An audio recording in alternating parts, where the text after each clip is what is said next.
మహిళల్లో చైతన్యం కలిగించి సమాజంలో ఎదుర్కొంటున్న సమస్యలను చర్చించి పరిష్కారాలు కనుగొనేందుకు మహిళలతో గుంటూరులో నారీ శక్తి సమ్మేళనాన్ని నిర్వహించారు.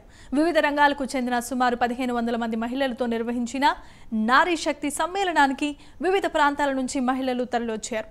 రాజకీయాలకు అతీతంగా నారీ భేరీ నిర్వహించామని, మహిళల్లో నాయకత్వ లక్షణాలు పెంపొందించడం, సేవా కార్యక్రమాల్లో పాల్గొనేలా ప్రోత్సహించడమే లక్ష్యంగా సమ్మేళనం జరిగిందని బీజేపీ నేత సాదినేని యామిని చెప్పారు. 400 చోట్ల వివిధ రంగాల్లో ఉన్నటువంటి లక్షలాది మంది మహిళలతో మహిళా సమ్మేళనాలు జరుగుతున్నాయి.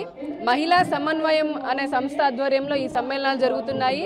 రాజకీయాలకు అతీతంగా వివిధ రంగాల్లో ఉన్నటువంటి మహిళలు, డాక్టర్లు, లాయర్లు, ఇంజనీర్లు, సమాజ సేవలో ఉన్నటువంటి వారు, వ్యాపారవేత్తలు ఇలాగ అందరూ కూడా ఒక చోట కలిసి సమాజం కోసం, అలాగే మహిళ తనను తను ఎలా నైపుణ్యాలు పెంచుకోవాలి, ఇంకా నాయకత్వ లక్షణాలను పెంచుకోవాలి, అలాగే సమాజ కార్యాల్లో వృద్ధాశ్రమాలు నడపడము, ధార్మికంగా హిందూ సంస్కృతిని మరింత బలోపేతం చేయడము, ఆర్థికంగా, సామాజికంగా, రాజకీయంగా అన్ని రకాల్లో కూడా మహిళ తను బలపడాలి అని చెప్పని ఉద్దేశంతో, అలాగే సమాజంలో హిందూ మహిళలపైన, బాలికలపైన జరుగుతున్నటువంటి దాడులు, ఇప్పుడున్నటువంటి ఓటీటీ, సోషల్ మీడియా, ఇతర సామాజిక మాధ్యమాల ద్వారా బలైపోతున్నటువంటి అమ్మాయిలకి కనువిప్పు కలిగించే విధంగా భారతీయ సంస్కృతి ఎంత గొప్పదో చెప్తూ, అలాగే వివిధ రంగాల్లో ఉన్నటువంటి మహిళలకు ఉన్న సమస్యలని పరిష్కారం చేయడం కోసం